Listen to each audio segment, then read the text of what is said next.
with all of our most anticipated movies being released on VOD, video on demand, the question is, are they worth it?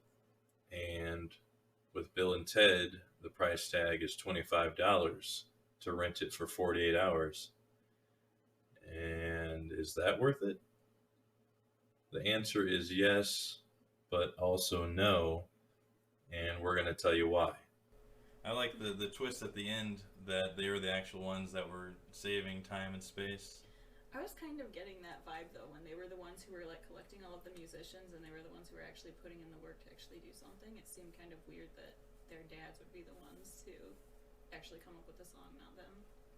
Yeah, I really enjoyed the time jumping back to find Jimi Hendrix and that was part of it. Was that it made it so easy to Mozart? follow. Mozart was one of them that they got. Those were actually really cool scenes. I liked how they did those. Yeah, I was surprised at how much I did enjoy this movie.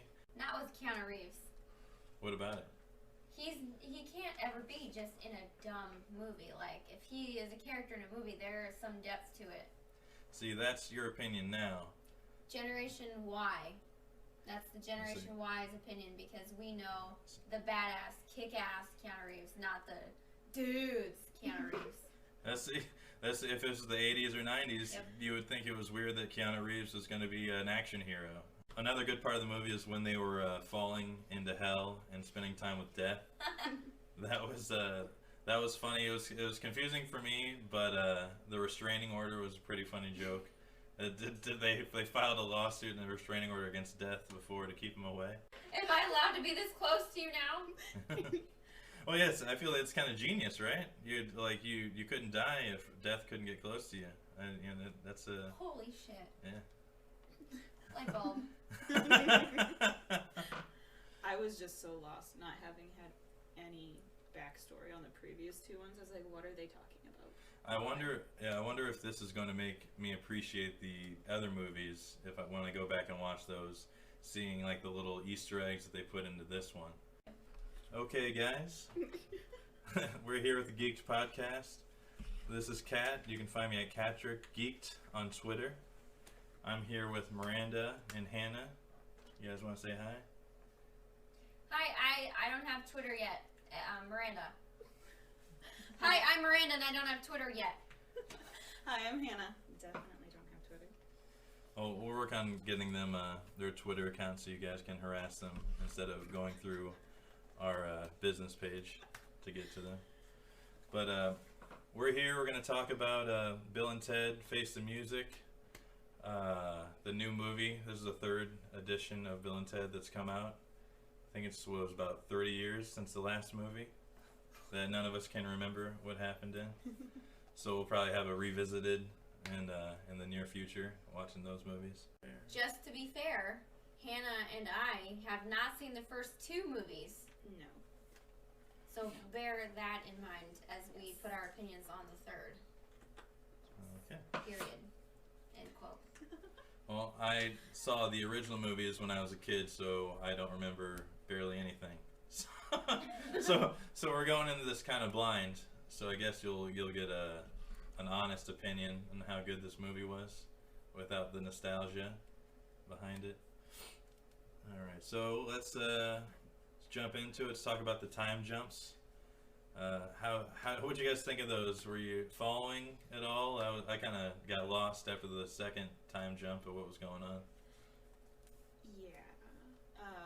Some of that was a little bit confusing for me, especially not having seen the previous ones. They were obviously making reference to like a lot of the previous movies, as far as like the characters that came up, like Death and all that. So. Yeah, I remember there was 2022, and then there was 2025, and then after that I kind of got lost when the kids were jumping around. Myranda, what'd you think? I think the time jumping was really easy to follow, but it would have been a lot more amusing if I understood all the references to the first two movies. It did get a little confusing having to, differentiate the kids time jumping and then the two dads time jumping, but as far as time travel goes, it was probably like the simplest time traveling that I've seen. Hannah brought up a good point about the wives stealing the time machine and just kind of like what was going on with that because they randomly kept popping up in different places. Did they change anything themselves, or did they affect any kind of like what did they do? I think all they were doing was just supposed to be like jumping through time, trying to see what their husbands were doing in that timeline to see if they were any happier with them. Oh, that's at that point. yeah. They said they did that, right? Is they kept going through to find any version of Bill and Ted that they were happy with. Okay. Yeah. But no, they lied because they said the Bill and Ted, I can't remember which one, said that they never found one of them that they were happy. But in the very end, they were like, "This is our favorite one," or "This is the one." Is that the ones that saved the time and space? Yep. Everything. The ones that you follow through the whole movie. Yeah. That was their one that they thought made them the happiest. So I think you should hit the infinite button. Like, oh man, that's when I was like, what is going on in this movie? Like, why didn't they do that before? What's going on here? Oh, I think the prison version was probably my favorite Bill and Ted. It was their least favorite. yeah, definitely. That's when they first had the encounter with the robot. Yeah. What was his name? Dennis Caleb McCoy, and he made sure that we didn't forget that throughout the movie. That's funny because you did forget that. It was the one name you did forget. Thank you, Miranda. All right, so what did you guys think of their kids? They decided to make them both girls in this version of the movie. What did you guys think of the actual song to save time and space as we know it? It was nowhere near the greatest song in the world tribute that was performed by Tenacious D with the pick of destiny against the devil. So is that a fact or is that an opinion? That is my factual opinion. So we might have to have a song off and see. Ooh, that's their specialty. Yeah. Oh, okay. So, what did you guys think of the after credit scene? That was cute. That might have been my favorite scene in the whole movie. Honestly. Absolutely, my favorite scene. And how he calls for the nurse at the very end. Yeah. That was perfect. I like the pause, like right in between, like, hang on. Okay, now we can continue. It's like, you dead? No. No, I'm not dead. Keep rocking. Yeah, one last thing we have to do. Okay. You guys have any other things from the movie that jump out at you? I honestly love the opening wedding scene. Oh man, the Song. opening wedding scene. Yeah, I appreciate that so much more now after seeing the whole movie. At first, I'm like, oh man, I'm gonna hate this, Oh but my gosh. The song that they're creating in the wedding scene just reminds me of a funeral. It was a train wreck for sure.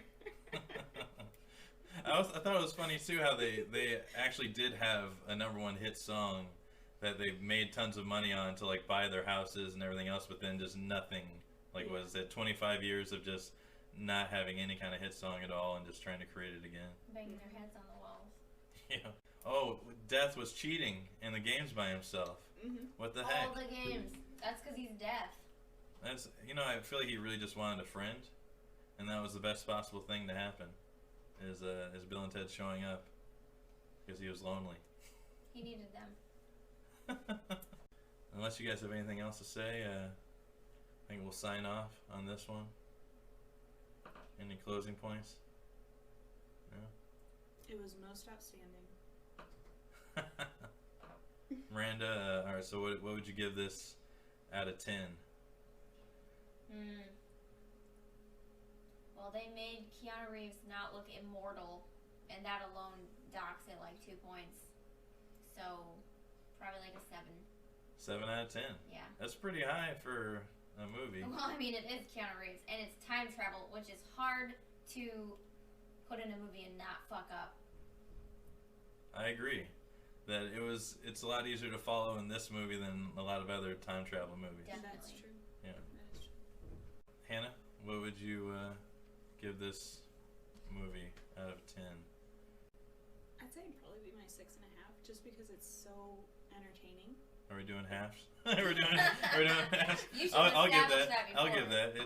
It's yeah. For me, it's a 6 out of 10. 6.5 is fair, but I don't know. Maybe as we review more movies, we'll have to come back and be like, okay, so this is a 4 out of 10 compared to all our other Adjust ones. our ratings Yeah, down. we'll see, but right now I'll give it a 6 out of 10. My rating might change after watching the first 2 movies. That's true. Well, I might like it more, I might like it less. I don't know. That's true, but your rating's locked in now, and It's that's, locked in at this point in time, but if I time travel, my rating might change. all our listeners and fans are going to hold it against you for the end of time in space. Okay, so August 29th, that's my rating. I can't account for any other date or time. All right, well, thanks for tuning into the Geeked Podcast. If you love our content, then subscribe on YouTube or follow us on our Patreon or Spotify or iTunes or any other platform we post to. All right, thanks a lot, guys.